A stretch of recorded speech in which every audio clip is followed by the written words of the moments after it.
मोदी जी 4 घंटे सोते हैं और 20 घंटे काम करते हैं, लेकिन आज शायद प्रधानमंत्री को 4 घंटे की नींद भी नहीं नसीब हो पाएगी, क्योंकि वो पूरी रात रणनीति बनाने में लगे होंगे। इलेक्टोरल बॉन्ड, आखिर ये बॉन्ड क्या है? आज सर्वोच्च न्यायालय ने इस पे क्या जजमेंट दिया है और इससे प्रधानमंत्री मोदी को फर्क क्यों पड़ेगा, इस पे बात करते हैं। तो आइए एक बार पहले मैं आपको बता देता हूं कि इलेक्टोरल बॉन्ड होते क्या हैं और क्या हुआ करते थे। पहली बार इसका जिक्र 2017 के यूनियन बजट के अरुण जेटली के भाषण में हुआ था। अरुण जेटली उस समय के वित्त मंत्री यानी फाइनेंस मिनिस्टर थे और उन्होंने कहा था कि चुनाव में राजनीतिक दलों को जो चंदा मिलता है वो आमतौर पर कैश मिलता है और फिर उसको वो ज्यादातर कैश ब्लैक मनी से ही मिलेगा ना।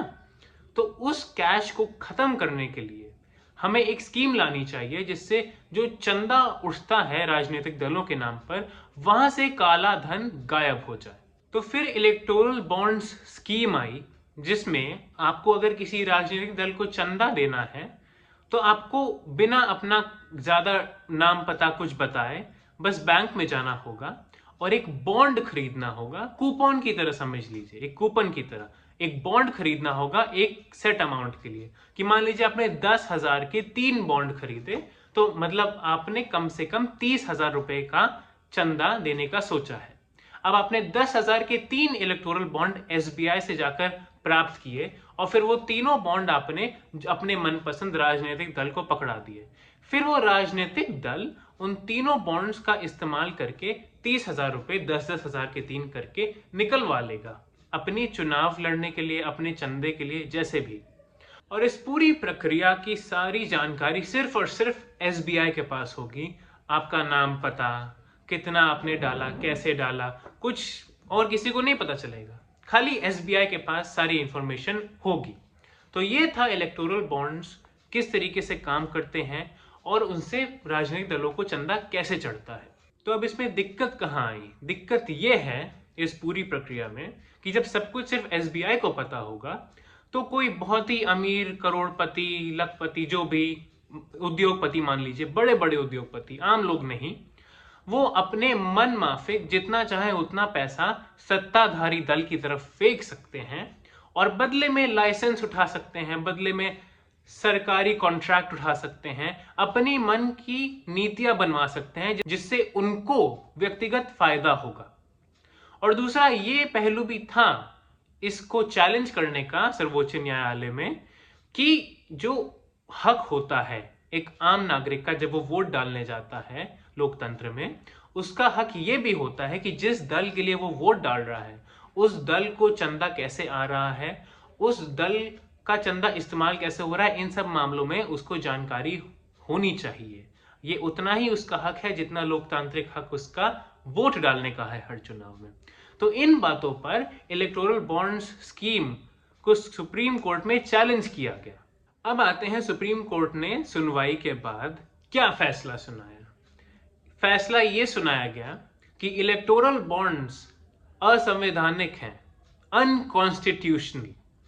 ये राइट टू इंफॉर्मेशन को वायलेट करते हैं, ये डेमोक्रेटिक स्पिरिट के खिलाफ जाते हैं और इससे ट्रांसपेरेंसी नहीं मिलती है जो एक इलेक्टोरल प्रोसेस में जो चुनाव के समय होनी चाहिए।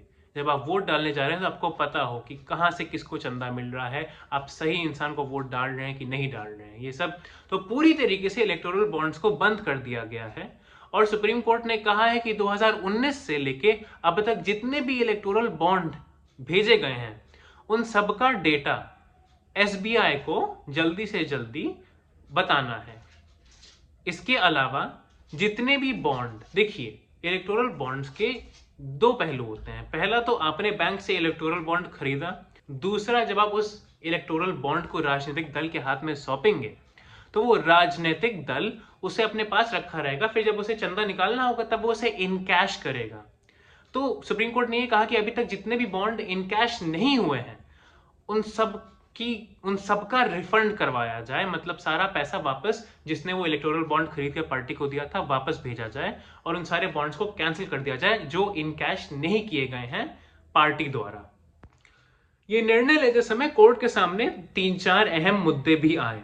पहला मुद्दा था राइट टू इंफॉर्मेशन का मुद्दा कि राइट टू इंफॉर्मेशन कानून के हिसाब से अगर इलेक्टोरल बॉन्ड्स को देखा जाए तो किस हद तक इलेक्टोरल बॉन्ड्स पर राइट टू इंफॉर्मेशन इफेक्ट कर सकता है। इस मामले में कोर्ट ने साफ साफ कहा, जैसे मैंने पहले भी बोला वीडियो में, कि वोटर्स को उतना ही हक है ये जानने का कि ये सारा पैसा राजनीतिक दलों को मिल कैसे रहा है, कहां से आ रहा है, किसने कितना दिया, जितना हक उन्हें वोट डाल के उन्हें सत्ता में लाने का है। फिर दूसरा मुद्दा ये आया कि सरकार ने इलेक्टोरल बॉन्ड्स में यह हवाला दिया था कि काले धन को हम चुनावी माहौल से दूर करना चाहते हैं, इलेक्टोरल प्रोसेस को और ट्रांसपेरेंट बनाना चाहते हैं। तो सुप्रीम कोर्ट ने यह कहा इस पर कि देखिए, काले धन को रोकने के और भी तरीके हैं, लेकिन इलेक्टोरल बॉन्ड्स लगाकर बिना किसी नाम पते के ऐसे एक प्रावधान बना देना कि आप बिना किसी नाम पता दिए आप किसी भी पार्टी को जितना मनाए उतना पैसा भेज सकते हैं, इससे काला धन उतना नहीं रुकता है जितना राइट टू इंफॉर्मेशन में एक आम सिटीजन के हक पर प्रतिबंध लगता है। और अगर आपको प्रतिबंध लगाना भी है तो काफी लेजिटिमेट और एक अच्छा बुनियादी आर्ग्यूमेंट होना चाहिए। और सुप्रीम कोर्ट के हिसाब से इलेक्टोरल बॉन्ड वाली पॉलिसी एक बुनियादी आर्ग्यूमेंट नहीं था राइट टू इंफॉर्मेशन को किसी भी तरीके से प्रतिबंधित करने के लिए। तीसरा मुद्दा जो कोर्ट के सामने आया वो भी राइट टू इंफॉर्मेशन से रिलेटेड था, लेकिन उसके एक पहलू से, कि राइट टू इंफॉर्मेशनल प्राइवेसी। इसका मतलब यह है कि आपके पास राइट टू इंफॉर्मेशन है, लेकिन इसका मतलब ये तो नहीं ना कि आप हर चीज की इंफॉर्मेशन ले सकते हैं। जैसे आपके पास एक प्राइवेसी का हक है, वैसे ही हर नागरिक के पास एक हक है कि वो अपने पॉलिटिकल एफिलिएशंस, अपनी राजनीतिक जो भी उनके संबंध हैं, वो समाज में हर समय नहीं बताएं, वो अपने तक ही रखें। सुप्रीम कोर्ट ने कहा कि जहां तक राजनीतिक दलों को समर्थन देने की बात आती है, आपके पास पूरा हक है राइट टू प्राइवेसी का, लेकिन उसका मतलब ये नहीं कि आप राइट टू इंफॉर्मेशनल प्राइवेसी में ये भी जोड़ देंगे कि बड़ी बड़ी कंपनियां लाखों करोड़ों रुपए फेंक दें किसी एक दल की तरफ और बोलें कि नहीं नहीं, ये तो हमारा हक है, हम इसके बारे में क्यों किसी को बताएं, ये हमारा राइट टू इंफॉर्मेशनल प्राइवेसी के अंदर हक है कि हमें बताने की जरूरत नहीं है। क्योंकि सुप्रीम कोर्ट ने यह माना है कि राजनीतिक दलों को दो वजहों से चंदा मिलता है। पहला तो सचमुच में समर्थन, और दूसरा भारी भरकम रकम मिलती है चंदे के नाम पर, जिससे बहुत सारी कंपनियां अपने लिए लाइसेंस ले सकें, अपने लिए फायदे में पॉलिसियां बनवा सकें सरकार द्वारा। लेकिन इस सबसे प्रधानमंत्री मोदी को क्या दिक्कत? प्रधानमंत्री मोदी अकेले राजनीतिक दल के नेता तो है नहीं, इस देश में कांग्रेस भी है, तृणमूल कांग्रेस भी है, शिवसेना भी है, डीएमके भी है, सारी पार्टियां हैं, तो सिर्फ मोदी को सबसे ज्यादा दिक्कत क्यों होगी? इसलिए क्योंकि 2019 से जो पूरा आंकड़ा है इलेक्टोरल बॉन्ड्स के द्वारा दिए गए चंदे का, वो हरों लाखों करोड़ों में जाता है कि इतना 1000 करोड़ इधर आया, इतना 1000 करोड़ उधर आया। लेकिन 2019 से अब तक के सारे आंकड़े एक तरफ इशारा जरूर करते हैं कि जितने भी इलेक्टोरल बॉन्ड दिए गए हैं राजनीतिक दलों को, उसमें से एक तरफा फायदा यहां पे भारतीय जनता पार्टी और प्रधानमंत्री मोदी को हुआ है क्लियरली। तो इससे प्रधानमंत्री मोदी को दिक्कत होगी ही। जो इतने समय से राहुल गांधी अडानी अडानी अडानी का बिगुल बजाए फिर रहे हैं हर तीसरे चौथे भाषण में, वहां पे राहुल गांधी के इस आर्गुमेंट को अब मजबूती मिल सकती है। क्योंकि जब डेटा बाहर आएगा तो पता चल जाएगा कि अडानी ने अपने या अपनी दूसरी कंपनियों के द्वारा कितना पैसा फेंका है किस राजनीतिक दल की तरफ, अगर फेंका है तो। ये सब डेटा आने के बाद ही पता चलेगा, और वो भी इस पे निर्भर है कि डेटा किस तरीके से जनता के सामने रखा जाता है। लेकिन इससे प्रधानमंत्री मोदी को दिक्कत तो होगी कि चंदा आप ही के पास गया है, तो उसमें से बहुत सारे उद्योगपति तो होंगे, तो कोई आम इंसान इतना पैटर्न तो बना लेगा ना कि इस कंपनी ने यहाँ पे इतना चंदा भाजपा को दिया और यहाँ पे इसे ये लाइसेंस मिल गया, यहाँ पे इसे ये आर्थिक लाभ मिल गया। किसी भी एंगल से ये गणित तो बैठ ही नहीं सकती कि आम जनता के योगदान से हजारों करोड़ों का चंदा भारतीय जनता पार्टी के नाम पर उठ गया।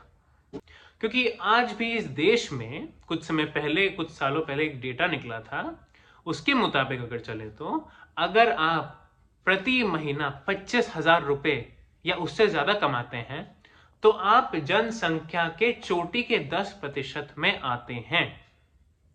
इतना गरीब है ये देश।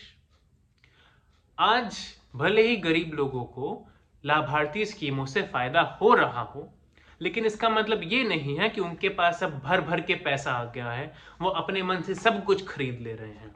वो आज भी बेबस हैं और आज भी सरकार की नीतियों पर निर्भर हैं।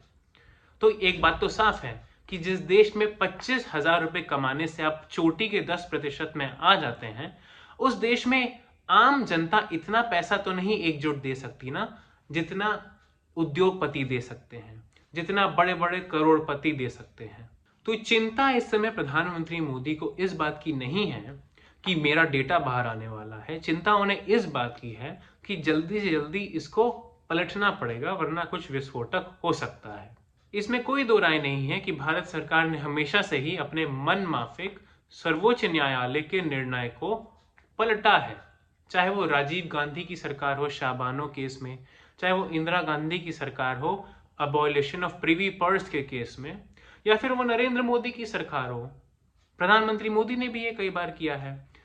सबसे रिसेंट वाला तो आप सबने देखा ही था, जब सर्वोच्च न्यायालय ने दिल्ली सरकार के फायदे में एक फैसला सुना दिया था, तो उसके तुरंत बाद ही केंद्र सरकार ने राष्ट्रपति का ऑर्डिनेंस निकलवाकर उसे कुछ समय बाद लोकसभा और राज्यसभा से पास करवाकर उस पूरे जजमेंट को पलट दिया। तो मूल भाव में उस जजमेंट का कुछ फायदा हो नहीं पाया दिल्ली सरकार को, और आम आदमी पार्टी अपनी सारी कोशिशों के बावजूद भी नाकाम साबित हुई और दिल्ली ऑर्डिनेंस बिल पास हो गया। जहां तक मेरी और आपकी बात है, हम लोग को इस बात की चिंता नहीं है कि भाजपा के पास कितना चंदा है या राहुल गांधी और कांग्रेस के पास कितना चंदा है। हम लोग को बस एक बात की चिंता करनी चाहिए कि आज इस देश में राजनीति करने के लिए इतने पैसे की जरूरत होती है कि आप और मैं चाह करके भी राजनीति में ज्यादा कुछ करना नहीं चाहते हैं जल्दी। अटल बिहारी वाजपेयी ने एक बार कहा था कि चुनाव जैसे जैसे आगे बढ़ रहे हैं, पूंजी का प्रभाव बढ़ रहा है चुनावों में, और आज वो बात सच हुई ही। पूंजी का प्रभाव इतना बढ़ गया है कि आम आदमी अगर सोचे भी कि वो चुनाव लड़ना चाहता है, वो विधायक बनना चाहता है, वो सांसद बनना चाहता है, वो प्रधानमंत्री बनना चाहता है, तो बिना एक संगठित पार्टी के, बिना करोड़ों रुपयों के वो देश की राजनीति में घुस ही नहीं सकता है। इसीलिए आज इतने सारे दलों के विधायक सिर्फ और सिर्फ ठेकेदार, बिल्डर, कॉन्ट्रैक्टर, इन सब लोगों से भरे हुए हैं। फिर समय आने पर ये ठेकेदार विधायक हार भी जाते हैं जब काम नहीं करते हैं तो। लेकिन इसका मतलब ये नहीं है कि राजनीति से पैसा चला जाता है। भारतीय राजनीति में अगर आपके पास पैसा है तो आप बहुत आगे जा सकते हैं, लेकिन अगर आप मिडिल क्लास हैं तो आप सोचेंगे कि ना मेरे पास करोड़पति जितना पैसा है कि मैं विधायक का चुनाव लड़ूं, और ना मेरी इनकम इतनी कम है कि मैं लाभार्थी स्कीमों का फायदा उठाऊं। तो मेरा काम बस इतना ही है कि शांति से ये सब देखूं और आगे बढ़ जाऊं। लेकिन इस बारे में सोचिएगा जरूर कि आप खाली वोट डालने लायक कैसे रह गए हैं। ऐसी क्या स्थिति बन गई है पूरे सिस्टम द्वारा कि आपका बेटा चाह करके भी राजनीति में नहीं जा सकता है जब तक आपके पास करोड़ों की संपत्ति ना हो राजनीति में फेंकने के लिए।